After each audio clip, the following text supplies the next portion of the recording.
Yo, what's going on, guys? It is day 77 of the 40-gallon reef build, and I want to walk you through some changes because there have been a lot since my last update video. I think the main thing you notice first is you kind of see macroalgae kind of everywhere. Got some green ugu right here, kind of planting the sand. Got some pom-pom, and we have some dragon's breath. I did have red ugu, but it didn't make it through the shipping process and the stress of putting it in the tank. The pom-pom is kind of whitening up a little bit. I'm hoping that will change. Give it a couple days in here. But the green ugu is doing really good. And the dragon's breath looks amazing. Can't wait to see that stuff grow out.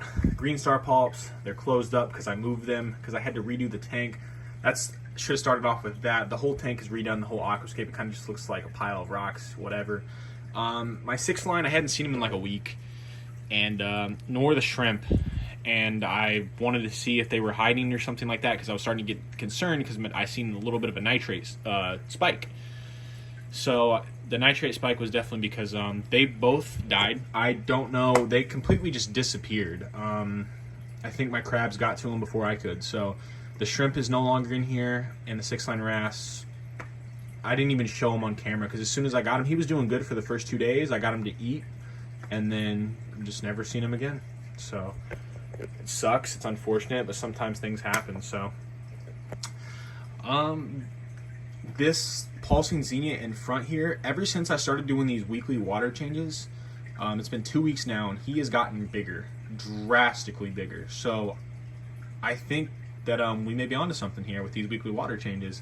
My Duncan coral, this is not the same Duncan coral I had when I was gone actually to Mississippi, and my mom was taking care of the tank for me. And this isn't her fault at all. You know, this would have happened to me as well. She was helping me put in the macroalgae because I was gone and the shipment was coming in. And one of the macroalgae got loose from wherever she put it. I think it might have been I think that's where actually the red ugu, so that's why I don't have red ugu in here. It died off as well. It actually covered my Duncan, and he suffocated basically. So he's gone. It was really sad. I went and picked up this 2-headed one. It was like $10.99 a head or something like that. So paid like 20 bucks for him. He looks great. Everything else is doing really well. Greenstar polyps, I'm just going to give them a couple days. They just got moved around. You know, no big deal. But the water changes are definitely, I'm not enjoying doing them per se, but I'm seeing the effects of them. Like coral growth. This zinnia is growing, like I said, so fast now. And my calcium is staying maintained. I'm not dosing anything, and all my levels are, staying really, really good. My alkalinity is higher. My calcium stays right around 400 at all times. Just right around 400. It might dip. It dipped to like 380 just because I had to go like 2 extra days without doing a water change. But for the most part, it maintains right where it needs to be. Alkalinity stays like 9, 10. I haven't really tested it since this water change, but the last time I tested it was like at a 9 or so. Everything's just doing really, really well, and I'm really excited to see the tank grow with the weekly water changes. I'm enjoying not having to dose for sure.